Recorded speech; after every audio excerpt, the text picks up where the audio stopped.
নমস্কার। দিলীপ ঘোষের বিরুদ্ধে শুভেন্দু অধিকারীর একটা কড়া পদক্ষেপ, একেবারে শিক্ষা দিতে চলেছে দিলীপ ঘোষকে। আর যাবেন দীঘার জগন্নাথ মন্দিরে, আর প্রশংসা করবেন মুখ্যমন্ত্রী সম্পর্কে অর্থাৎ মমতা ব্যানার্জি সম্পর্কে। এমন একটা কড়া ব্যবস্থা নিয়েছে শুভেন্দু অধিকারী তথা বঙ্গ বিজেপির নেতা নেত্রী দিলীপ ঘোষের বিরুদ্ধে, বলা যেতে পারে দল ছাড়া অর্থাৎ রাজনীতি থেকে অবসর নেওয়া ছাড়া দিলীপ ঘোষের আর কোনো দিশে থাকলো না। কি হয়েছে শুনবেন। আমাদের রাজ্যের যে সমস্ত নেতা নেত্রী রয়েছে, বঙ্গ বিজেপির নেতা নেত্রী, তারা কিন্তু একত্রিত হয়ে দিলীপ ঘোষের বিরুদ্ধে একটা অভিযোগ স্মারকলিপি হিসেবে কেন্দ্রীয় বিজেপির নেতা নেত্রীদের কাছে জমা করেছে। অর্থাৎ স্মারকলিপি, একটা অভিযোগ লিখিত আকারে সেখানে জমা করেছে। সেই অভিযোগে উল্লেখ রয়েছে, সেই অভিযোগপত্রে উল্লেখ রয়েছে যে আমরা যার বিরুদ্ধে লড়াই করছি, অর্থাৎ আমরা তৃণমূল কংগ্রেসের বিরুদ্ধে লড়াই করছি আমাদের রাজ্যে, আমরা লড়াই করছি মুখ্যমন্ত্রীর বিরুদ্ধে, আমরা লড়াই করছি চুরি বা দুর্নীতির বিরুদ্ধে।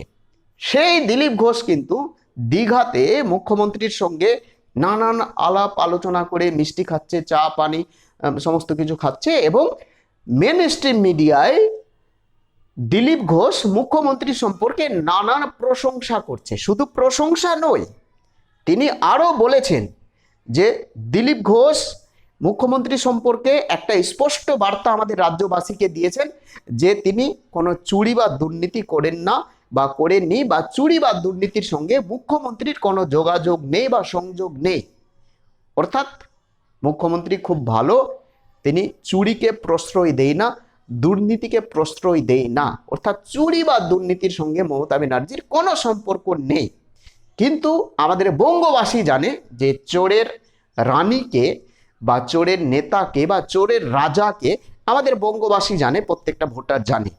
অর্থাৎ বিজেপির যে সমস্ত ভোটার রয়েছে, সেই ভোটারদের মনে দিলীপ ঘোষের যে মন্তব্য, মুখ্যমন্ত্রী সম্পর্কে যে মন্তব্য, সেই মন্তব্যের জেরে ভোটারদের মনে একটা ভালো প্রভাব পড়েছে।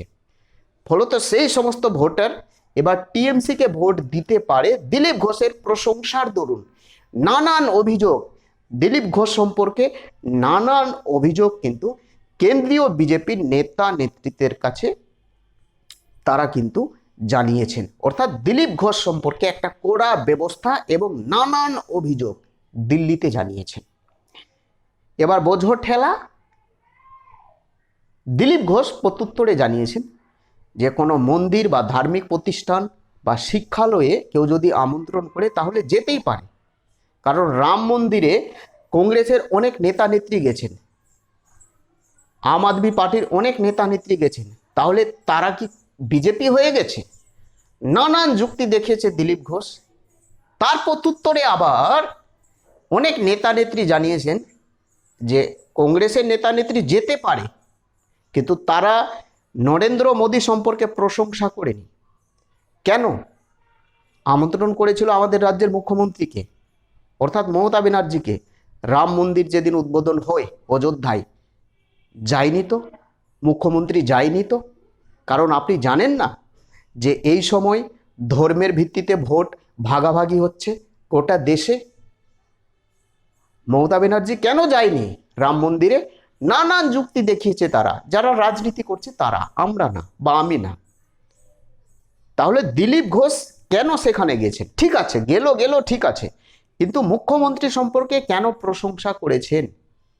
এই নিয়ে নানান অভিযোগ কেন্দ্রের যারা বিজেপির নেতা নেত্রী রয়েছে তাদের কাছে স্মারকলিপি হিসেবে অভিযোগপত্র জমা করেছেন।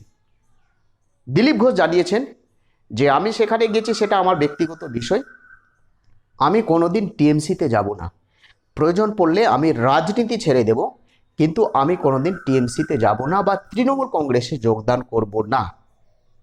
বেশি সমস্যা হলে আমি রাজনীতি ছেড়ে দেব। নানান বক্তব্য সোশ্যাল মিডিয়ায় তিনি জানিয়েছেন।